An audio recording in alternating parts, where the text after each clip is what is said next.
नमस्कार रसिका श्रोते हो. आजच्या कथेचं शीर्षक आहे तळघरातलं चांदीच्या पिंजऱ्यातलं ते. कथा आहे नारायण धारप यांची. कथासंग्रहाचं नाव आहे रत्नपंचक. ही दीर्घ कथा आहे, त्यामुळे आपण ती 3 भागांमध्ये वाचणार आहोत. आजचा हा आपला पहिला भाग आहे आणि ह्या कथेमध्ये ज्या व्यक्तिरेखा आहेत त्यातील जयदेव ह्या व्यक्तिरेखेबद्दल आपल्याला आजच्या वाचनातून कळणार आहे. तर ऐकूया तळघरातलं चांदीच्या पिंजऱ्यातलं ते. आमची श्रीमंती पिढीजात होती, अगदी शब्दशः पिढीजात. माझ्या वडिलांच्या वेळेपर्यंत मॅनेजमेंट, उद्योजकता यांचा अभ्यास किंवा विकास झाला नव्हता. मला कॉमर्सची डिग्री मिळाल्यावर MBAकडे जाण्याचा माझा विचार मी बाबांना बोलून दाखवला. जरासं हसत ते म्हणाले, मोहन, तुला MBAची पदवी कशासाठी हवी? का? मी नवलाने विचारलं. मी तुमचा एकुलता एक मुलगा आहे. तुमच्या या सर्व व्यापाचा वारस आहे. तुमच्या मागे मीच या सर्वांचा मालक होणार आहे, हो ना? अगदी बरोबर, मी थांबताच बाबा म्हणाले. मग? पण बाबा, मी म्हणालो, मनी मॅनेजमेंट हे सुद्धा आता एक शास्त्र झालं आहे. सारं जग आता आकुंचन पावलं आहे. कोणताही देश, कोणताही व्यवसाय, कोणतंही मार्केट आता अलिप्त राहू शकत नाही. सारं जग आता एक फोन कॉल, एक फॅक्स मेसेज एवढ्याच अंतरावर आहे. एवढ्यातच मी एका वर्तमानपत्रातल्या फायनान्शियल कॉलममध्ये ही वाक्य वाचली होती. ती अगदी सहजपणे जिभेवर आली. पण बाबांच्यावर या पांडित्याचा काहीही परिणाम झाला नाही. हात हवेत उडवत ते म्हणाले, मला याची काहीही आवश्यकता वाटत नाही. पण तुझी खरोखरच इच्छा असेल तर तू तिकडे अवश्य जा. मी तर म्हणेन की हॉर्वर्डसारख्या एखाद्या जगन्मान्य युनिव्हर्सिटीतच जा की. तेवढ्याच परदेश प्रवासही होईल. एकदा का तुझ्या खांद्यावर माझ्या व्यापाचं हे सर्व ओझं आलं ना की मग हलणं मुश्किल होईल. ठरव तुझं तूच. या मुलाखतीने माझं अजिबात समाधान झालं नाही. मी त्यांना सांगितलेलं एकूण एक खरं होतं. त्यांच्या मागे खरोखरच मीच एकटा साऱ्याचा वारस होतो. त्यांनी तरी माझ्या शिक्षणाबद्दल अशी बेफिकिरी खासच दाखवायला नको होती. पण त्यांच्या प्रांजळपणाबद्दल शंकाच नव्हती. तेव्हा मग त्यांच्या या वागण्यामागे काय रहस्य होतं? कदाचित त्यांची अशीही एक कल्पना असेल, ब्रिटिश साम्राज्यासारखी, की त्यांनी जी एक पोलादी चौकट उभी केली होती ती त्यांच्या मागेही तशीच कार्यरत राहील, पुरेशी होईल. खरोखर या यशस्वी आणि महत्त्वाकांक्षी माणसाचं काही सांगता येत नाही. माझ्या बाबांना यशस्वी नाही म्हणायचं तर मग कोणाला? आमच्या ग्रुपचं नाव ते मी अर्थातच सांगणार नाही. तर आमच्या ग्रुपचं नाव भारतात मशहूर आहेच, शिवाय जगातल्या इतर काही देशादेश सुविख्यात आहे. आमची वार्षिक उलाढाल 500 कोटींच्या वर आहे. पोलाद, रसायन, रंग, कापड, कागद, सिमेंट, वाहने, सर्व क्षेत्रात आमच्या पार्टनरशिप आहेत, नाहीतर कोलॅबोरेशन्स आहेत, नाहीतर सबसिडियरी इंटरेस्ट आहेत, नाहीतर प्रोप्रायटरी कन्सर्न आहेत. बाबा कितीतरी कंपन्यांच्या डायरेक्टर बोर्डावर आहेत. एवढ्या जबाबदाऱ्यांचा ताण त्यांच्यावर पडत असलाच पाहिजे, पण तो त्यांच्या वागण्यात कधी जाणवत नसे. त्यांची झोप कधी उडालेली नाही, ते कधी त्रासलेले नाहीत, त्यांचा रक्तदाब कधी वाढलेला नाही, त्यांना कधीही अल्सर किंवा अपचनाचा त्रास झालेला नाही. एखाद्या अजस्त्र पोलादी जहाजाने सागराचं पाणी सहज कापत प्रवास करावा तितक्या सहजपणे त्या आयुष्याची कालक्रमणा करीत होते. त्यांचे प्रवास, त्यांच्या सहली, त्यांच्या मैत्रिणी. शेवटी मी जगदाळेंना जरा एका बाजूला गाठून हा प्रश्न विचारलाच. हे जगदाळे म्हणजे बाबांच्या अगदी विश्वासातला खूप जुना माणूस. मला तर वाटायचं बाबा एखाद्या वेळेला एखादी गोष्ट मला सांगणार नाहीत, पण या जगदाळेंना नक्की सांगतील. तुला त्याचं नवल वाटतंय आत्ता मोहन? खरंच? जगदाळे मान हलवत म्हणाले, अरे मी तर गेली कितीतरी वर्ष याचं नवल करत आलो आहे. तुझे वडील मोठे विलक्षण गृहस्थ आहेत. विलक्षण म्हणजे कसे काय? आता हेच पहा ना, लोकशाहीचा सारा देखावा त्यांनी स्वतःभोवती उभा केला आहे खरा. डायरेक्टरांची बोर्ड आहेत, कमिट्या आहेत, पॅनल आहेत, पण खरे निर्णय कोण घेतं माहिती आहे? माहिती आहे का? कोण? तुझे वडील बाबा. हो, ते आणि तेच एकटे. कुरकुर करणारे, तक्रार करणारे, विरोध करणारे नाही तसं नाही, पण तुझ्या वडिलांचे निर्णय इतके अचूक असतात की मग त्यांच्या टीकाकारांना तोंड दाखवायला जागा राहत नाही. आणि बाबांच्या हातून कधीही चूक नाही झालेली. एकदा झाली होती. जगदाळे आवाज खाली आणत म्हणाले, एकदा झाली होती, पण त्यांनी वेळीच निर्णय फिरवला आणि काही कोटींचा फटका बसायचा तो जेमतेम काही लाखांवरच निभावला. तेवढ्या एकाच वेळेला मी त्यांना भावनेच्या आहारी गेलेलं पाहिलंय. राग होता, तिरस्कार होता, संताप होता, शरमही होती. पण एक नवलाची गोष्ट आहे, माझी खात्री आहे हे दुसऱ्या कोणाविरुद्ध नव्हतं, स्वतःविरुद्ध होतं. स्वतःवरचा संताप, स्वतःची शरम. यापेक्षा मी जास्त स्पष्ट नाही करू शकत मोहन, जगदाळे म्हणाले. पण ती एकच आणि शेवटची वेळ होती. पुन्हा त्यांच्यावर ती वेळ आली नाही. मी त्यांना त्याबद्दल विचारलं तर रागवतील का ते? अरे रागावणार नाहीत. कशासाठी रागावतील? त्यांच्या कामाची ही पद्धत सर्वश्रुत आहे. विचारून तर पहा. तू तर त्यांच्या दृष्टीने स्पेशल आहेस. एखाद्या वेळेला सांगतील किंवा थट्टेवारी नेतील किंवा चुप म्हणून ओरडतील. मी म्हणालो, हो, तेही शक्य आहे. जगदाळे हसत म्हणाले. पण माझ्यासाठी तो विषय संपला नव्हता. उलट तिथं सुरुवात होती. आमच्या वाड्याची वास्तू कितीतरी पिढ्या मागे जाते. आमच्या घराण्याची आर्थिक ताकद वाढत चालली. तसतशी मागच्या पिढीतील लोकांनी आसपासची घरं, वाडे, जागा, जमिनी सगळं विकत घेण्याची मोहीमच चालू केली. आता शहराच्या अगदी मध्यवस्तीत सुमारे एकरभराच्या आवारात आमचा वाडा उभा आहे.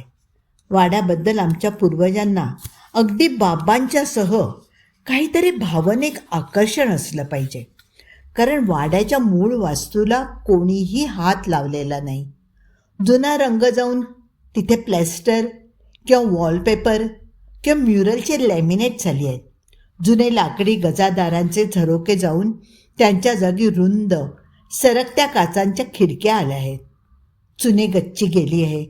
तिथे आता मोझॅकचं सुंदर टेरेस आहे.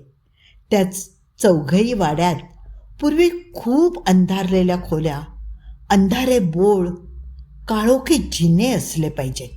आता सर्वत्र लखलखाट आहे.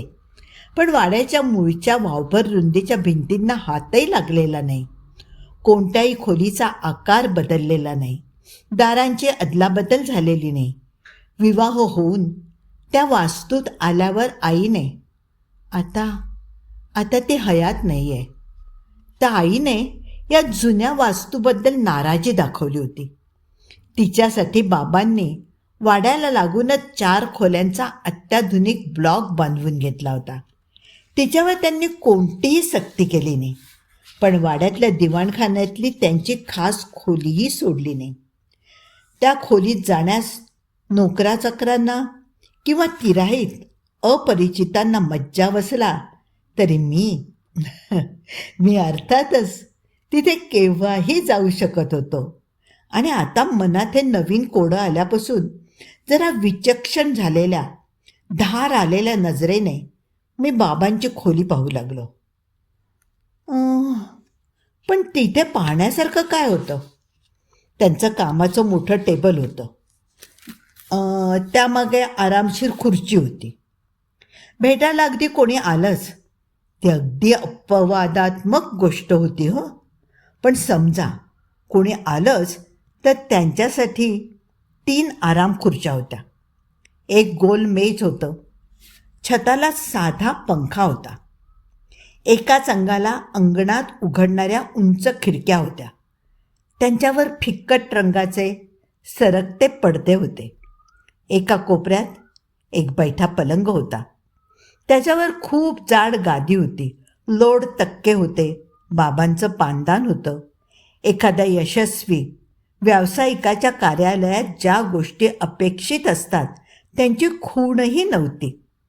फाईल कॅबिनेट नव्हती. टेलिफोन नव्हता. सेक्रेटरीसाठी टेबल टाईपरायटर नव्हता. टेबलावर एक साधा कागदही नव्हता. बाबांना वाचनाचा नाद होता.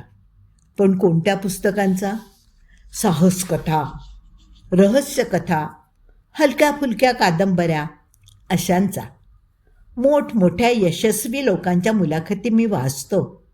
त्यांचे आवडते लेखक विचारले की रसेल, ड्युकर, सार्त्र इत्यादी तत्ववेत्ते, समाजशास्त्रज्ञांची नावं येतात. म्हणजे ते लोक खोटं बोलत असतील असं नाही मला म्हणायचं हो. पण बाबा त्यांच्या रांगेतले नव्हते एवढंच नमूद करायचं आहे. केवळ निरीक्षणाने आणखीन काहीही हाती लागणार नाही अशी खात्री झाल्यावर मग एका सकाळी न्याहारीच्या वेळेला मी बाबांपाशी हा विषय काढला. दिवसातून आम्ही दोघे फक्त त्याच वेळेला काही वेळासाठी तरी एकत्र येत होतो. मग माझे कॉलेजचे तास, त्यांच्या व्यावसायिक बैठका, मग त्यांची संध्याकाळची कुठली कुठली निमंत्रणं किंवा रात्रीच्या पंक्तीला एखादे आमंत्रित. बाबा, मला तुम्हाला एक विचारायचं आहे. अरे विचार की. कदाचित ते तुम्हाला आवडणार नाही. शक्य आहे, तरीही विचार. कदाचित तुम्ही रागवाल. शक्य आहे, पण म्हणजे काय मी तुला कच्चा खाणार नाही काही. पण समजा उत्तर देणार असालच तर एक अट आहे. काय? संपूर्ण आणि खरं उत्तर द्यायचं. लपवाछपवी नाही. मान्य आहे, अगदी मान्य. विचार. जगदाळे मला तुमच्या संबंधात काहीतरी सांगत होते. आशा आहे त्यात टीका किंवा निंदा नसेल. बाबांचा विनोद. तुमच्याबरोबर इतकी वर्ष काम करूनही तुम्ही त्यांना अज्ञातच आहात. म्हणजे असं की की म्हणजे तुमची कामाची जी पद्धत आहे ना ती त्यांना समजत नाही. त्याची काय आवश्यकता आहे? का नाही बाबा? आयुष्यात इमर्जन्सी काही येत नाहीत असं काही होऊ नये. पण दुर्दैवाने काही झालंच, तुम्हाला काही झालं, व्याप सांभाळणं अशक्य झालं, काही आजार अपघात झाला, मग हा सारा व्याप कोण सांभाळणार? बाबांच्या चेहऱ्यावर आधी हास्य झालं आणि मग ते गंभीर झाले. मोहन, तुझी शंका अगदी रास्त आहे. अशी पर्यायी व्यवस्था हवी हे मलाही मान्य आहे. ते गप्प बसले. माझी अशी कल्पना झाली की अगदी ओठांवर आलेले काही शब्द त्यांनी मागे घेतले. अगदी शेवटच्या क्षणी हातातला पाण्याचा ग्लास टेबलावर गोल गोल फिरवत ते म्हणाले, मोहन, तुझा 21वा वाढदिवस एवढ्यातच केव्हा तरी आहे, नाही? हे विषयांतर इतकं औचित आणि अनपेक्षित होतं की काही वेळ मी गप्पच बसलो. मग म्हणालो, हो, या 20 सप्टेंबरलाच आहे, म्हणजे 2 महिन्यांनी. बाबा, विषय बदलू नका. माझ्या वाढदिवसाचा आत्ताच्या आपल्या या चर्चेशी काही संबंध आहे का? मोहन, तू 20 सप्टेंबरपर्यंत थांबतोस का? मग मी तुझ्या सर्व प्रश्नांची उत्तरं तुला देईन. अगदी प्रॉमिस. हं? मग थांबतोस? अर्थात. यावर मी काय बोलणार? ठीक आहे, मी म्हणालो, आणि अशा अर्धवट अवस्थेतच आमची त्या विषयावरची चर्चा थांबली. माझ्या 15व्या वाढदिवसापासून वाढदिवसाची भेट म्हणून बाबा मला एक कोरा चेक देत असत. 2 वर्षांपूर्वी गंमत म्हणून मी त्या चेकवर एक 6 अंकी रकमेचा आकडा लिहिला होता आणि तो चेक बाबांना दाखवला होता. त्यांची पापणीही लवली नाही. हात हवेत उडवत ते म्हणाले, मला कशासाठी दाखवतोस? कोऱ्या चेकचा अर्थच तुला समजला नाही. मी त्याच्यावरच्या आकड्याची चौकशी करणार नाही. भर तुझ्या खात्यात. अर्थात ते मी केलं नाही. त्यांचा कोणताही चेक वापरला नाही. त्यांच्यावर रफाटे मारून ते फाडून टाकत असे. मला काय कमी होतं? मग 20 सप्टेंबरच्या सकाळी सकाळीच बाबांनी मला शुभेच्छा दिल्या. मोहन, ते म्हणाले, आज रात्री नाटक, सिनेमा, पार्टी असला काहीही कार्यक्रम आखू नकोस. वाटलं तर दुपारी जा, नाहीतर उद्या जा, पण आज रात्री घरीच राहा. आपल्या त्या चर्चेचा याच्याशी काही संबंध आहे का? मी विचारलं. आहे, ते एवढंच म्हणाले.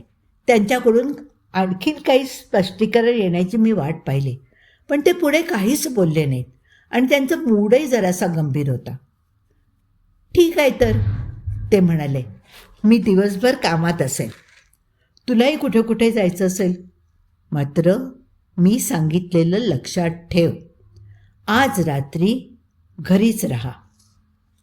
तसा सर्व दिवस मजेत गेला, पण तो आनंद निर्भेळ नव्हता. मनावर एक छाया होती. एक म्हणजे माझी 20वी आता संपत होती. 21वं वर्ष लागत होतं. थोडक्यात मी आता टीनेजर राहणार नव्हतो.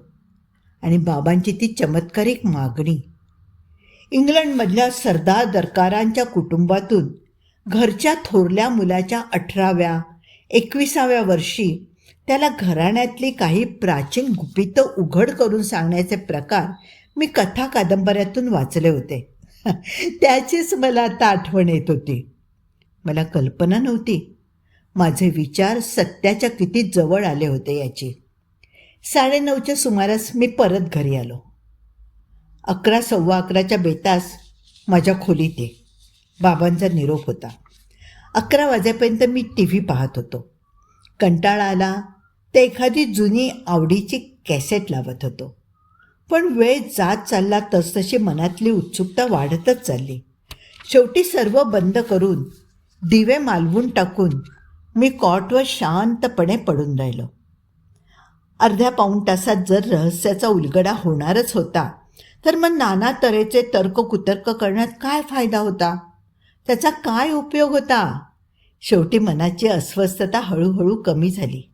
एवढंच नाही, मला एक लहानशी डुलकीही लागली. त्यातून मी एकदम जागा झालो. 11:25 झाले होते. बाबांच्या खोलीत जायची वेळ झाली होती. घशाला कोरड पडली होती. घोटभर पाणी पिऊन मी खोलीबाहेर पडलो. बाबांच्या ऑफिसमधला दिवा जळत होता. आत पाय टाकला तर मला दिसलं की बाबा माझी वाटच पाहत होते. टेबलासमोरच्या खुर्चीकडे हात करत ते म्हणाले, बस मोहन. त्यांच्याकडे पाहत मी खुर्ची मागे ओढत खुर्चीवर बसलो. बाबांच्या चेहऱ्यावर एक अगदी मंद हास्य होतं. मोहन, ते म्हणाले, तुला वाटत असेल हा 21वा वाढदिवस, ही जवळजवळ मध्यरात्रीची वेळ, मुद्दाम रहस्यमयता आणण्यासाठी मी हे केलं आहे. पण तसं मुळीच नाही. तुला मी आता जे काही सांगणार आहे ते मुळातच इतकं अकल्पित, रोमांचक, थरारक आहे की त्यात कोणतीही कृत्रिम भर घालण्याची आवश्यकताच नाही. माझ्या वडिलांनी मला माझ्या 21व्या वाढदिवसा दिवशीच या गोष्टी सांगितल्या आहेत. असंच चालत आलं आहे असं ते म्हणाले होते. यापेक्षा जास्त तपशिलात जाण्याची गरज नाही असं ते म्हणाले होते. मीही तुला तेच सांगतो. आता 12 वाजतील. या खोलीच्या खाली एक तळघर आहे. तिथे आपण जाणार आहोत. तिथे तुला ते दिसेलच. माझ्या वडिलांनी मला काहीच कल्पना दिली नव्हती. मला विलक्षण धक्का बसला होता. माझी शुद्धच हरपण्याच्या बेतात आली होती. त्यांनी केलं ते चूक होतं असं मला वाटतं. मी तुला आधी थोडीशी कल्पना देणार आहे, म्हणजे तुझ्या मनाची काही तयारी होईल. अर्थात अर्थात तुला धक्का बसणारच आहे, कारण कारण कारण शब्दांनी त्याची कल्पनाच देता येत नाही आणि डोळ्यांनी प्रत्यक्ष पाहिल्याशिवाय विश्वासच बसत नाही. ऐक तर मग. या खोलीखाली एक तळघर आहे. तळघरात हातभर लांब, तितकाच रुंद आणि तितकाच उंच असा एक चांदीचा पिंजरा आहे. त्या पिंजऱ्यात ते आहे. दिसायला एखाद्या म्हाताऱ्या कुरूप चेहऱ्याच्या माणसासारखं दिसतं. तेच त्याचं खरं रूप आहे का? नेहमी तसंच असतं की बदलतं? मला माहीत नाही. त्या आपल्याच घराण्याचा कोणी मूळ पुरुष आहे का? मला माहीत नाही. आपल्या पूर्वजांपैकी कोणी काही कठीण साधना करून त्याला वश केला आहे का? की काही युक्तिप्रयुक्तीने त्याला बांधून ठेवला आहे? पिंजरा चांदीचाच का? चांदीच्या काही खास गुणधर्मासाठी आहे का? का तोही आपला एक संकेत आहे? नाही, मला माहीत नाही. पिंजऱ्याचे गज तसे बारीकच आहेत. सहज वाकवता किंवा तोडता येण्यासारखे आहेत. पण त्याने ते का केलं नाही? त्याची इच्छा नाही की त्याला ते शक्य नाही? मला माहीत नाही. मला माहीत नाही. ते नेहमी पिंजऱ्यातच असतं की आणखीन कुठे जातं? मला माहीत नाही. जेव्हा जेव्हा मी तळघरात गेलो आहे तेव्हा तेव्हा ते पिंजऱ्यात होतं. पण इतर वेळी एखाद्या खोलीत निरीक्षक नसेल तर मग त्या खोलीत काय आहे आणि काय नाही या विधानालाच काही अर्थ नाही, नाही का? तेव्हा इतर वेळी ते पिंजऱ्यात आणि तळघरात असतं का नाही? मला माहीत नाही. माहीत नसलेल्या गोष्टींची यादी खूप लांब आहे. आणखीनही अनेक तुला सुचतील. माहीत असलेल्या गोष्टी अगदी मोजक्या आहेत, पण त्याच खऱ्या महत्त्वाच्या आहेत. पहिली आणि सर्वात महत्त्वाची गोष्ट, आपल्या घराण्याच्या मदतीसाठी तो इथे आहे. हे तो स्वेच्छेने करतो का काही खास कसबाने त्याला तसं करण्यास भाग पाडण्यात आलंय? मला माहीत नाही, पण तो मदत करतो. 100हून अधिक वर्षांच्या अनुभवाने हे सिद्ध झालं आहे. तो कशी मदत करतो ते आता सांगतो. त्याला सर्व काही माहीत असतं. भूतकाळातलं आणि भविष्यकाळातलंही सर्व काही. त्याच्या ज्ञानावर काही मर्यादा असतील तर त्या मला माहीत नाहीत. ही माहिती त्याच्यातच आपल्या मेंदूत असते तशी साठवलेली आहे का त्या आवश्यकता पडली तर बाहेर कुठून आणतो? मला माहीत नाही. आणत असला तर कुठून आणि कशी हेही मला माहीत नाही. पण त्याला माहिती असते. बिनचूक आणि विश्वासार्ह संपत्तीचं हे केवढं अमूल्य साधन आहे याची तुला कल्पना आली असेलच. उगाच नाही, पाहता पाहता आपण अब्जाधीश झालो आहोत. मोहन, आता तुला तुझ्या प्रश्नाचं उत्तर मिळालं असेल. मी एकदाच त्याच्या सल्ल्याकडे दुर्लक्ष केलं. आपल्याला फटका बसला. फार मोठा नाही, पण जाणवण्या इतका खास. पुन्हा मी तो प्रयत्न केला नाही. तू माझा एकुलता एक मुलगा असणार आहेस हे माहीत होतं. तुझ्या आईचा मृत्यू केव्हा होणार हे मला माहीत होतं. एवढंच नाही, माझ्या स्वतःचा मृत्यू केव्हा आणि कसा होणार हेही मला माहिती आहे. बाबा, बाबा, मी मोठ्याने ओरडलो. पण हे आवश्यक आहे, नाही का? पुढची तरतूद करून ठेवणं, आणि आपल्यासारख्यांनी तर खास. हे शहाणपणाचं नाही आहे का? योग्य वेळेला तुला ते सांगेनच, कारण माझ्यानंतर या सर्व व्यापाची जबाबदारी तुझ्याच खांद्यावर येणार आहे.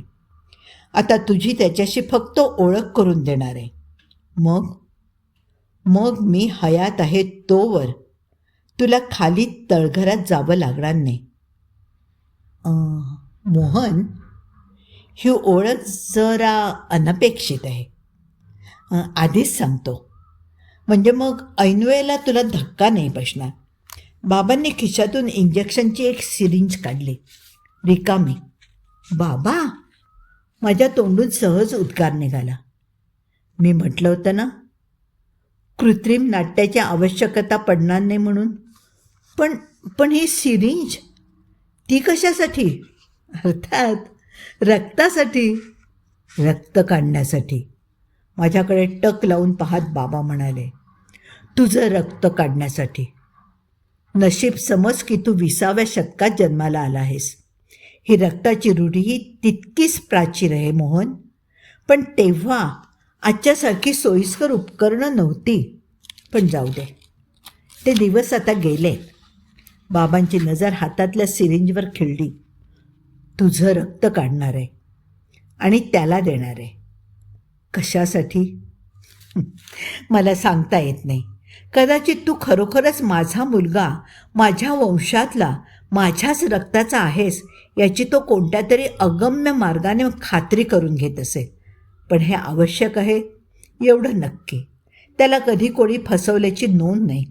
पण माझी खात्री आहे, त्याला फसवायचा कोणी प्रयत्न केलास तर त्याला काहीतरी अघोरी क्रूर शासन होत असणार या शंकाने.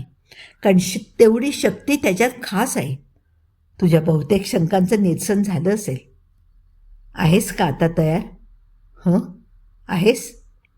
मग चल चल तर. बाबांनी टेबलाचा खण उघडला आणि त्या खणातून ती चांगली 4 इंच लांबीची, माथ्याला खूप क्लिष्ट कोरीव काम असलेली काळ्या रंगाची लोखंडाची किल्ली त्यांनी बाहेर काढली. त्यांच्या खुर्चीच्या मागच्या अंगाच्या भिंतीत चांगलं पुरुषभर उंचीचं एक कपाट होतं. बाबांनी वरची खिट्टी सरकवली. कपाट्याची दोन्ही दारं उघडली. आत खण, कप्पे, रकाने काही नव्हतं. वरच्या अंगाला दांडी होती. त्या दांडीला लावलेले त्यांचे 3-4 सूट कपाटात लोंबकळत होते. ते त्यांनी हाताने पार एका बाजूला सारले. मागच्या भिंतीवर म्युरलच्या प्रकारचं एक भित्तिचित्र होतं, गडद रंगात रंगवलेलं. देवीच्या पायाशी एक राक्षस मरून पडला होता. दुसरा हल्ला करण्याच्या पावित्र्यात उभा होता. त्याच्याच रंगवलेल्या डोळ्याच्या बुबुळात किल्लीसाठी छिद्र होतं. किती योग्य! मला वाटलं समसमा संयोग असलाच प्रकार योगायोगानं जुळून आला होता की यामागे कुणाची कल्पकता होती हे कळण्यास मार्ग नव्हता. कपाटाची मागची भिंत म्हणजे अर्थात खाली तळघराकडे जाणारा जिना होता. बाबांनी तो दरवाजा आत ढकलला. डाव्या बाजूस हात घालून बटन दाबलं. जिन्यात प्रकाश पसरला. या सर्व सोयी माझ्या वडिलांनी करून घेतल्या, बाबा सांगत होते. त्याआधी ही वाट मागच्या खोलीच्या एका कोपऱ्यातल्या टॅपडोअरमधून खाली जात होती. खाली बळदासारखं तळघर होतं. त्यावेळी अर्थात विजेचे दिवेही नव्हते. मेणबत्ती, त्याच्या आधी पणती, त्याच्या आधी लांबण दिवा असं काहीतरी हातात घेऊन अंधारातून चाचपडत शिडीवरून खाली उतरावं लागे. एक जरासा भीतीदायक अनुभवच होता तो. ऐकलं होतं ते आणि पाहत होतो ते, सर्वच इतकं विलक्षण होतं, इतकं अनपेक्षित होतं की मी गांगरूनच गेलो होतो. पुढे काय दिसणार आहे या विचाराने छातीत धडधड व्हायला लागली होती. बाबा दारातून आत गेले. त्यांच्या मागोमाग मी आत गेलो. आमच्या मागे बाबांनी दार बंद केलं. एक खिट्टी सरकवली. व्यवस्थित दगडी बांधकामाचा खाली जाणारा जिना समोर होता, खालच्या तळघराकडे जाणारा. तळघर 12x12 असेल. भिंतींना साधा करडा रंग दिला होता. मग नजर समोर गेली. तळघराच्या मध्यभागी एका लहान चबुतऱ्यावर तो पिंजरा होता. दिव्याच्या प्रकाशात चांदीचे गज चमकत होते आणि पिंजऱ्यात ते होतं. मी कशाची अपेक्षा केली असेल मला कल्पना नाही, पण याची खासच नाही. त्याचा रंग मळकट करडा होता. त्याने गुडघे वर केले होते, हात आत होते आणि चेहरा गुडघ्यावर टेकवला होता. सपाट फताड्या नाकाचा चेहरा, डोक्यावर केस नाही. एका छद्मी हास्यात विचकलेलं तोंड, मोठे वेडेवाकडे दात. आणलास वाटतं त्याला. त्याचा खरखरता आवाज आला. आवाज ते बोलू शकत असेल याची मी कल्पनाच नव्हती केली. पण हा अडाणीपणाच नाही का झाला? बोलता येत असल्याखेरीज तो सल्ला कसा देणार? पापण्या जवळजवळ नसलेले ते 2 डोळे माझ्यावर खिळले होते. त्यांच्यात काय भाव होता? हिशेब? उपेक्षा? पण ते मानवी तरी होतं का? मग त्याला आपल्या भावना कशासाठी चिकटवायच्या? हो, आज तो 21 वर्षांचा झाला. बाबा म्हणाले, ये पुढे ये. मोहन नाही का? मला उद्देशून बाबांनी माझ्या पाठीला लहानसा धक्का दिला. जा, ते पुटपुटले. मी अगदी सावकाश पुढे गेलो. पिंजऱ्याच्या आसपास एक वास पसरला होता. त्याला वाईट किंवा दुर्गंध म्हणता आलं नसतं, पण जरासा चमत्कारिक होता तो वास. पिंजऱ्यापासून 2 पावलावरच मी थांबलो. आणखीन जवळ जाणं शक्यच नव्हतं. असं बिचकून कसं झालंय? तो त्याच्या खरखरत्या आवाजात बोलत होतं. तो आपल्या नेहमी गाठीभेटी होणार आहेत, माहिती आहे ना? नेहमी गाठीभेटी होणार. मी काहीच बोललो नाही. मी अजून त्याला सर्व सांगितलं नाही आहे. बाबा मागून म्हणाले, आत्ता त्याला फक्त भेटीसाठी आणलं आहे. आणि अर्थात हो ते हसत होतं. किती घाणेरडं हास्य. बाबा पुढे आले. त्यांनी सिरिंज हातात घेतली होती. बघू हात, ते मला म्हणाले. मी हात पुढे करताच त्यांनी मॅनिलाची बाही वर सरकावून सुई डाव्या हाताच्या व्हेनमध्ये खुपसली. चांगली पाऊंड सिरिंज भरेपर्यंत रक्त काढून घेतलं. सुई चांगली स्टरलाइज केली असेल अशी मी मनाशी आशा करत होतो. पण त्याखेरीज मनात आणखीनही एक विचार होता. या सुया, सिरिंज हे एवढ्यातलं 50 वर्षातलं आहे. त्याआधी विधी जर हाच असेल तर कसं करत असतील? सिरिंज घेऊन पिंजऱ्याकडे जाता जाता ते म्हणाले, मोहन, पाहिलं नाहीस तरी चालेल. वाटलं तर पाठ फिरव. पण अर्थात मी पाठ फिरवली नाही. बाबांनी सिरिंजची सुई काढून टाकली आणि सिरिंज पिंजऱ्याच्या गजातून आत घातली. आतल्याने आपल्या मळकट हातांची ओंजळ पुढे केली. त्या ओंजळीत बाबांनी लाल भडक रक्ताने भरलेली ती सिरिंज रिकामी केली. त्याने ओंजळ वर केली आणि ओंजळीतलं रक्त घटाघटा पिऊन टाकलं. असं काही होईल, पाहावं लागेल याची मला कल्पनाही नव्हती. मी त्याच्याकडे एकदम पाठ फिरवली. पुन्हा एकदा त्या घाणेरड्या खरखरत्या हास्याचा आवाज कानावर आला. मला आतून वांतीचा उमाळा येत होता. मोठ्या प्रयासाने मी शरीरावर आणि मनावर ताबा मिळवला. चल, चल निघूया. खांद्याला स्पर्श करीत बाबा म्हणाले.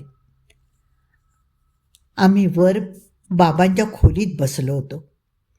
मी अजूनही पुरता सावरलो नव्हतो. तो अनुभवच तसा भयकारक होता. मला वाटलं होतं भयाची परिसीमा झाली, पण तसं नव्हतं. बाबांनी खणात किल्ली ठेवताच आतून ड्रिंकची चपटी बाटली आणि 2 ग्लास काढले होते. बाटली आणि ग्लास टेबलावर ठेवता ठेवता बाबा म्हणाले, मोहन, मला माहिती आहे तू तुझ्या मित्रांबरोबर कधी कधी ड्रिंक घेतोस. ग्लासमध्ये 2 बोटं विस्की ओतून त्यांनी ग्लास माझ्याकडे सारला.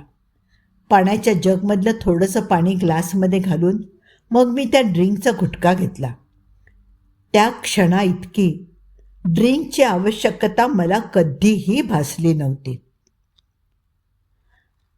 अजून काही सांगायचं आहे, बाबा बोलायला लागले.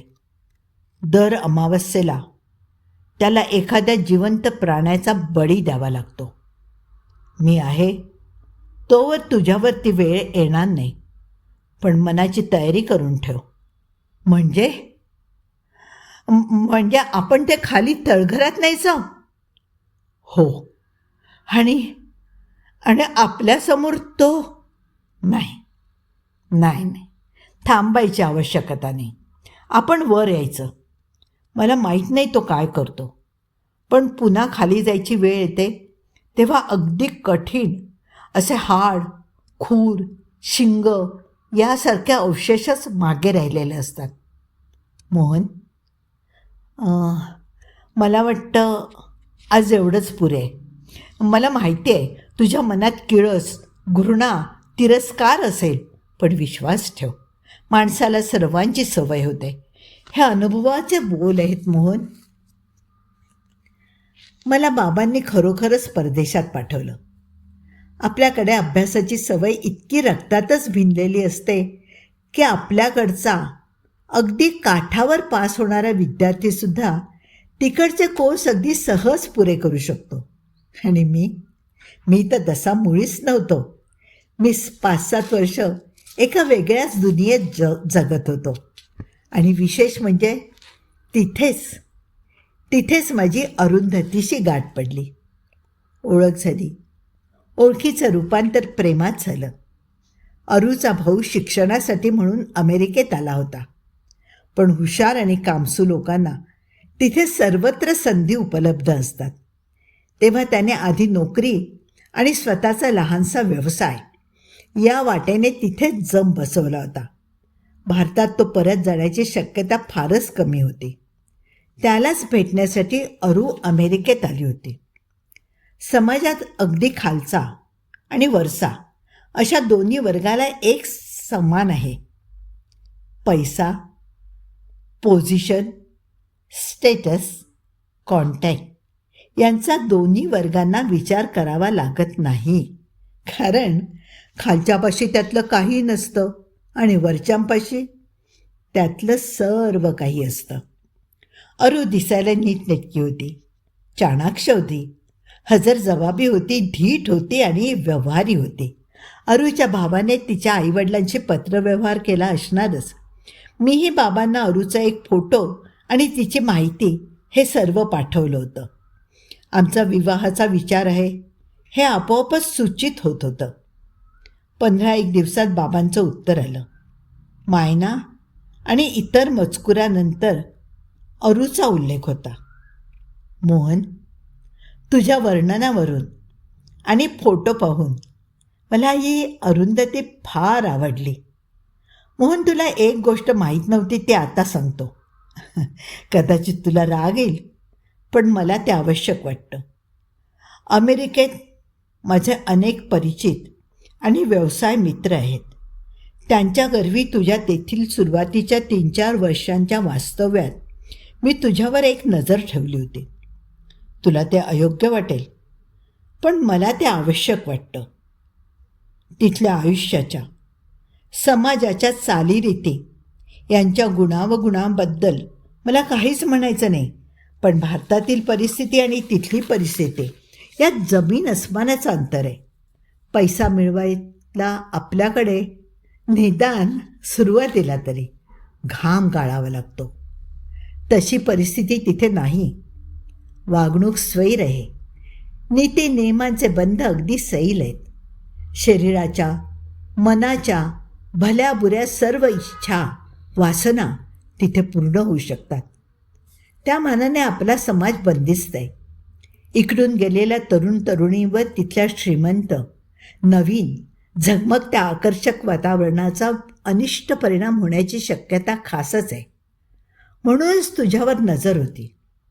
आपल्या घराण्यात तुझं स्थान फार महत्त्वाचं आहे, हे मी कधीही विसरू शकत नाही. तू धड मनाने, धड शरीराने, स्वेच्छेने इकडे परत यायला हवायस. पण पहिल्या 2-2.5 वर्षातच माझी खात्री झाली की तुझी कोणतीही काळजी करण्याची आवश्यकता नाही. तेव्हा अरुंधतीची तुझ्या मनाने निवड केली, हाही योग्य निर्णयच आहे. फक्त आता नीट वाच. तुमच्या विवाहाला माझा कोणताही विरोध नाही. फक्त एकच मागणी आहे. एवढ्यातच आणाभाका, शपथा, एंगेजमेंट असं काही करू नका. तुमच्या दोघात जो अलिखित करार असेल तो तसाच असू दे. तो अलिखितच राहू दे. मोहन, तू इथे ये आणि त्याला हा विवाह योग्य आहे की अयोग्य आहे, आणि ती सुखी होणार आहे की नाही हे विचार. तू त्याचा सल्ला मान किंवा मानू नकोस. माझी तुझ्यावर कोणतीही सक्ती नाही. फक्त ही एवढी एकच रिक्वेस्ट आहे, ती मान. माझ्यावर राग धरू नकोस. माझ्यावर राग धरू नकोस. बाबांचं पत्र वाचताना आधी खूप संताप झाला, पण त्याचा काय उपयोग होता. शिवाय ते त्यांनी गृहीत धरलंच होतं. तेव्हा ती धार आपोआपच बोथट झाली होती. पण आमच्या घराण्याची, विशेषतः माझ्या या गडबडीच्या, हसीमजीच्या नव्या अनुभवांच्या गेल्या काही वर्षात मी या जुन्या वाड्यात घडलेलं सर्व काही विसरूनच गेलो होतो. बाबांच्या हकीकतीवर माझा विश्वास होता का? विश्वास बसला होता का? पण त्याहीपेक्षा महत्त्वाचं हे होतं, त्यांचा स्वतःचा या सर्व गोष्टींवर संपूर्ण विश्वास होता. त्या एका विश्वासाभोवती त्यांनी आपल्या सर्व आयुष्याची मांडणी केली होती, आणि त्या आयुष्यात यशस्वी झाले नव्हते का? वस्तुस्थिती तर समोरच होती. त्यांचं कामही अपारंपरिक पद्धतीने होत होतं, हीही गोष्ट खरी होती. मग त्यांच्या यशामागे काय रहस्य होतं? केवळ एक, वर्षामागून वर्षे सातत्याने घडत राहणार योगायोग, की बाबांना अनैसर्गिक मार्गाने मिळणारी ती मदत? पण मग मनात विचार आला, त्यांच्या अविश्वासावर मर्यादा घालण्याचा मला काय अधिकार होता? ते स्वतः यशस्वी झाले होते. शिवाय त्यांनी मलाही यशाच्या, सुखाच्या सर्व वाटा खुल्या करून दिल्या होत्या. माझी मर्यादा माझा विश्वास अविश्वासापाशी संपत होती. त्यांच्या त्या विलक्षण हकीकतीवर किंवा त्यामागच्या तर्कावर विश्वास ठेवणं न ठेवणं हे माझ्या हातात होतं. आपल्या श्रद्धांप्रमाणे, आपल्या विश्वासाप्रमाणे बाबा त्यांचं आयुष्य जगले होते. आता मला माझ्या आयुष्याचा विचार करण्याचा वेळ आलेली होती. आणि केवळ मीच एकटा नाही, अरूसुद्धा. कारण आमचा विवाह होणार होता. ती माझ्या आयुष्याचा भागीदार म्हणून येणार होती. आपल्या घराण्याशी ही जराशी विलक्षण बाजू तिच्या कानावर घालायला हवी का? बाबांनी मला सांगितलेलं गुपित, रहस्य आणखीन कोणापाशी उघड केलं होतं का? आईजवळ? की सारा जन्मभर हे ओझं त्यांनी एकट्यानेच खांद्यावर वागवलं होतं? मी काय करावं? कोणाचा सल्ला मागावा? आणि बाबांच्या परवानगीशिवाय त्यांचं गुपित कोणा मध्यस्थाला सांगण्याचा मला हक्क होता का? प्रश्न नीतीचा होता, एथिक्सचा होता, मॉरॅलिटीचा होता, विश्वासाचा होता. 3च दिवसांनी बाबांचं दुसरं पत्र हातात पडलं. जरा नवलाचीच गोष्ट. आणि मग पत्र वाचल्यावर सर्व पर्स्पेक्टिव्ह बदललं. मोहन, मागच्याच पत्रात हे लिहिणार होतो, पण तुझं पत्र वेगळ्याच कारणासाठी होतं. त्याच्या उत्तरात हे विसंगत दिसलं असतं, म्हणून 2 दिवस थांबलो होतो. मोहन, मागचं सर्व काही तुला आठवत असेलच. तुझी आता इकडे परत यायची वेळ झाली आहे, एवढंच लिहितो. तू काय ते समजशीलच. तशी अगदी निकट नाही, पण तू परत यावंस हे बरं. बाबांची खोली, ते तळघर, तो चांदीचा पिंजरा आणि आणि त्या पिंजऱ्यातला तो तो तो तो कैदी, सर्व काही मनासमोर आलं. बाबांचं आयुष्यमान त्याने वर्तवलं होतं. त्यानुसार त्यांची जीवनाची अखेर जवळ आली होती. निदान बाबांचा तसा ठाम विश्वास होता. मला भारतात लवकरात लवकर परत जायलाच हवं होतं. अरुची भेट घेतली. अर्थात तिला सर्व सांगणं अशक्यच होतं. निदान या क्षणी तरी नाही. आणि मला अगदी जवळून ओळखणारी चाणाक्ष अरू, तिच्या ध्यानात आलंच की मी काहीतरी मागे ठेवत आहे. मला एकदम ती कल्पना सुचली. अरू, हां, असं का नाही करत? तू सुद्धा माझ्याबरोबर परत का नाही चलत? बाबांशी तुझी भेट घालून देता येईल. तिचं कितपत समाधान झालं कळायला मार्ग नव्हता. मोहन, तुला जावं लागणारच आहे म्हणतोस. तू पुढे जा. तिकडे आल्या आल्या मी भेटेनच तुला. अशा असमाधानकारक अवस्थेतच आमची शेवटची भेट संपली. भारतात परत भेट झाल्यावर स्पष्टीकरणं वगैरे देता येतील या क्षणी तरी माझे हात बांधलेले होते. वाड्यावर हजर झाल्या झाल्या आधी बाबांची भेट घेतली. तसे बाबा आजारी किंवा थकलेले दिसत नव्हते. कदाचित माझी शंका काल्पनिकही असेल, पण त्या संध्याकाळीच माझा भ्रमनिरास झाला. मोहन, रात्री जेवायला आम्ही एकत्र आलो तेव्हा बाबा म्हणाले, मागे मी तुला जे काही सांगितलं ते तुला आठवत असेल, नाही का? मग आज 22 ऑक्टोबर, नाही का? म्हणजे मला आता जेमतेम 1.5 महिनाच मिळणार आहे. म्हणजे माझा आवाज खाली गेला होता. हो, 5 डिसेंबर. Heart attack. बाबांचा आवाज निर्विकार होता. तुमचा खरोखरच याच्यावर विश्वास आहे? मी नवलाने विचारलं. हो, पण ते आता महत्त्वाचं नाही. आता तुला प्रत्यक्षच काही दाखवायचं आहे. 8 दिवसांनीच अमावस्या आहे. काय करायचं आणि कसं करायचं ते तुला दाखवणार आहे. पुढच्या महिन्यापासून सर्व काही तुलाच करावं लागणार आहे. त्यांनी मला काही बोलण्याची संधी दिली नाही. बाबाजी निर्वानिरव करत होते, त्यावरून मला दिसत होतं की 5 डिसेंबर हा आपल्या आयुष्याचा शेवटचा दिवस आहे या गोष्टीवर त्यांचा ठाम विश्वास होता. त्यांच्याशी यावर 1-2दा बोलण्याचा केलेला प्रयत्न फार अयशस्वी झाला. अरू केव्हा परत येते याची मी वारंवार चौकशी करीत होतो. तिच्या भावाला ट्रंक केला, पण मग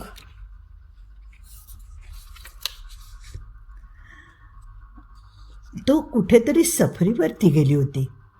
पण नोव्हेंबरच्या शेवटच्या आठवड्यात ती परत आली. माझा विश्वास होता की नाही याला महत्त्व नव्हतं, पण 5 डिसेंबरच्या आधी तिची आणि बाबांची भेट व्हायला हवी असं माझ्या मनाने घेतलं होतं. अरू आमच्या घरी आली तेव्हा सकाळची वेळ होती. हवेत गारवा खूप होता, पण सकाळचं ऊन अत्यंत प्रसन्न होतं. बंगल्यामागच्या हिरवळीवरच बाबांनी भेटीची व्यवस्था केली होती. अरू येत आहे हे मी सांगताच बाबांनी एवढंच म्हटलं होतं, पत्रात लिहिलं होतं ते ध्यानात असू दे बरं का. आणि मग त्यांनी ओठावर बोट ठेवून तो विषय संपवला होता. अरू किती सुंदर दिसत होती. तिला पाहता क्षणीच बाबांच्या चेहऱ्यावर जी एक खुशी आली तीच 1000 शब्दाहून जास्त बोलकी होती. आल्या आल्या अरू बाबांसमोर वाकली आणि तिने त्यांच्या पायाला स्पर्श केला. सुखी हो बाळ. तिच्या मस्तकावर हात ठेवीत बाबांनी तिला आशीर्वाद दिला. भेटीत तसं खास बोलणं काही झालं नाही, पण भेट अत्यंत अनौपचारिक झाली. चहा आणि थोडासा नाश्ता झाल्यावर मी बाबांची परवानगी घेऊन अरूला घेऊन वाडा, ब्लॉक, प्रॉपर्टी दाखवायला नेली. संपत्तीच्या खुणा तर सर्वत्रच होत्या, पण अर्थात अरूला त्याची सवय होती. पण नवीन ब्लॉक आणि जुना पेशवाई थाटाचा वाडा ही अनैसर्गिक सोबत इतर अनेकांसारखीच तिलाही चकित करून टाकत होती. आणि अर्थात त्याबद्दल माझ्याजवळ काहीही स्पष्टीकरण नव्हतं, म्हणजे सांगण्यासारखं काही नव्हतं. बाबांचा निरोप घेऊन अरू निघाली आणि तिला पोहोचवण्यासाठी मी गेटपर्यंत आलो. माझा हात हातात घेऊन माझ्याकडे टक लावून पाहत अरू म्हणाली, मोहन, अजूनही सांगणार नाहीस का? म्हणजे कसं? बाबांचं पत्र आलं त्या दिवसापासून तुझ्या वागण्यात काहीतरी बदल झाला आहे. माझ्यात लक्षात आल्याखेरीज कसा राहील? तू आणि तुझे बाबा. माझे बाबासुद्धा? त्यांचं काय? तुम्ही दोघेही काहीतरी लपवतात. हां. मी काहीतरी बोलण्यासाठी मोठा श्वास घेताच हात वर करून तिने मला थोपवलं. मोहन, ऐक, एक गोष्ट आरशासारखी स्पष्ट आहे. माझ्याबद्दल तुमच्या दोघांच्याही मनात प्रेम आहे, आपुलकी आहे. त्यात कोणताही संशय नाही. तुम्हा दोघांवर तसा कोणताही आरोप नाही. पण मी म्हणते, त्यात तथ्य आहे की नाही मला कळायचा अधिकार नसेल तर मग कोणाला आहे? अर्थात यावर मी काय बोलणार? आणि शेवटी ती म्हणत होती तेच खरं नव्हतं का? जी गोष्ट तिला आज ना उद्या सांगावी लागणारच होती ती आत्ताच सांगितली तर चांगलं नाही का? अरू, तू म्हणतेस ते खरं आहे, मी शेवटी म्हणालो. आज संध्याकाळी मी तुझ्याकडे येतो. आपण बाहेर कुठेतरी बसू. तेव्हा मी तुला सर्व काही सांगतो. तुझी कल्पना आहे तसलं काही नाही. मी तर म्हणेन की तुला कल्पनाही नाही असं काहीतरी तुला ऐकायला मिळणार आहे. तोपर्यंत थांब. तिला मी सर्व काही सांगणार होतो. तो तिचा हक्क होता आणि तिला सांगण्याचा निर्णय माझा एकट्याचा होता. काय परिणाम होतील ते भोगायला मी तयार होतो. तेव्हा मग ती संध्याकाळची भेट. तसा दिवस लवकरच अंधारून आलेला. मागाहून माझ्या लक्षात आलं की मी निवडलेली बोलायला जरा एकांत मिळावा म्हणून जरा आजूबाजूची जागा अगदीच अयोग्य होती. वास्तविक मी एखादी गजबजलेली, प्रकाशाने उजळलेली, गजबजाटाची जागा निवडायला हवी होती. खऱ्या अर्थाने अशा गर्दीतच माणूस एकटा असतो. खरं सांगायचं तर मी जे काही सांगणार होतो ते ऐकल्यानंतर अरूची प्रतिक्रिया काय होईल याबद्दल मनात जराशी धास्तीच होती आणि मला तिच्याशी तरी संपूर्ण प्रामाणिक राहायला हवं होतं. शेवटी मी हा विचारच बंद केला होता, कारण अंतच नव्हता. कॉफीचे मग दूर सारल्यानंतर मी म्हणालो, अरू, आता मी तुला तुझ्या प्रश्नाचं उत्तर देणार आहे. पण मला तर शंका आहे की त्याने तुझं समाधान होण्याऐवजी आणखीन हजारो प्रश्न तुझ्यासमोर उभे राहणार आहेत. पण तरीही ऐक आणि मला बोलताना थांबवू नकोस. मी अरूला सर्व काही सांगितलं. बाबांची प्रस्तावना, आमची दोघांची तळघरात दिलेली भेट आणि तळघरातल्या पिंजऱ्यातलं गुडघे मुडपून बसलेलं ते विद्रूप अमंगल ध्यान आणि रक्तप्राशनाच्या विधीसह सर्व काही मी सांगितलं. काहीही मागे ठेवलं नाही. आणि अरू, बाबांनी पत्रात लिहिलंय की या 5 डिसेंबरला त्यांच्या आयुष्याची अखेर होणार आहे. निदान त्या पिंजऱ्यातल्याने त्यांना तसं सांगितलं आहे. आणि बाबांना त्याच्या शब्दांवर अगदी पुरापुरा विश्वास आहे. आणि त्याचसाठी मी अमेरिकेतून तातडीने भारतात परतलो.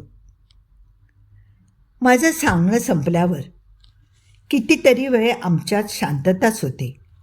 एक एक विलक्षण गोष्ट ऐकता ऐकता अरूचे डोळे भीतीने विस्फारले होते. चेहऱ्यावरचा रंग उतरला होता. शरीरावर काटा आल्यासारखं तिने शरीर आक्रसून घेतलं होतं. मग जरा वेळाने ती जरा चाचरत म्हणाली, आणि आणि मोहन, तू तू तुझा या साऱ्यावर विश्वास आहे? माझ्या विश्वासाचा प्रश्न नाही, निदान आत्ता या क्षणी नाही अरू. ज्या ज्या गोष्टी मी माझ्या कानांनी ऐकल्या आणि ज्या ज्या गोष्टी मी माझ्या डोळ्यांनी प्रत्यक्ष पाहिल्या त्या सर्व तुला सांगितल्या आहेत. पण 5 डिसेंबरला खरोखरच काही घडणार आहे असं तुला वाटतं? अशा अर्थी तुझा विश्वास आहे? घोडं मैदान काही दूर नाही, जेमतेम 5-6 दिवस, मग आपोआपच सर्व प्रश्नांचा उलगडा होईल, नाही का?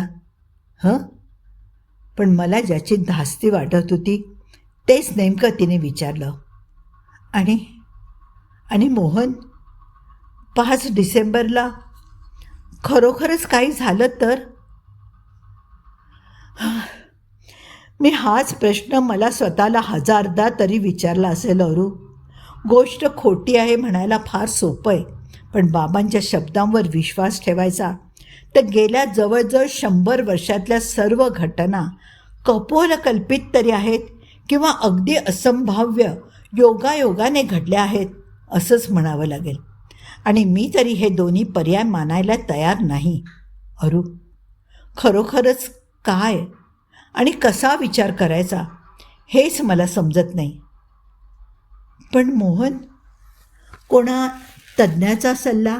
नाही नाही नाही, मी तिला तात्काळ अडवलं. अरू, तुला आमच्या कुटुंबात काही खास स्थान मिळणार आहे. तुझे माझे काही खास संबंध आहेत, म्हणून तुझ्या भविष्याच्या दृष्टीने ही माहिती तुला मिळणं मला आवश्यक वाटलं. पण हे आपल्या तिघांपलीकडे जाता कामा नये. तो बाबांचा विश्वासघात होईल. पण बाबांच्या रक्षणासाठी नाही, तिला पुन्हा थांबवत मी म्हणालो. त्यांना कोणाच्याही सहाय्याची आवश्यकता नाही. त्यांचा निर्णय घेण्याचा त्यांना पूर्ण अधिकार आहे. सल्ल्याची आवश्यकता भासली असती तर तो त्यांनी यापूर्वीच घेतला असता. नाही, आपण त्यांच्या आयुष्यात कोणतीही ढवळाढवळ करायची नाही. अगदी आपल्या मते ते चुकीचा निर्णय घेत आहेत असं वाटलं तरीही. माझ्या अभिनवेशाचं तिला आश्चर्य वाटलं, पण ती काही बोलली नाही. आणि नंतरही बोलण्यासारखं काही नव्हतंच. इतर फालतू विषयांवर बोलणं हा भयंकर अँटी क्लायमॅक्सच ठरला असता. आज आपण इथे थांबूया. पुढच्या भागात बघूया पुढे काय घडतं. मोहनचं काय होतं, अरूचं काय होतं, मोहनच्या बाबांचं काय होतं. पुढचा भाग नक्की ऐका. भेटूया पुन्हा.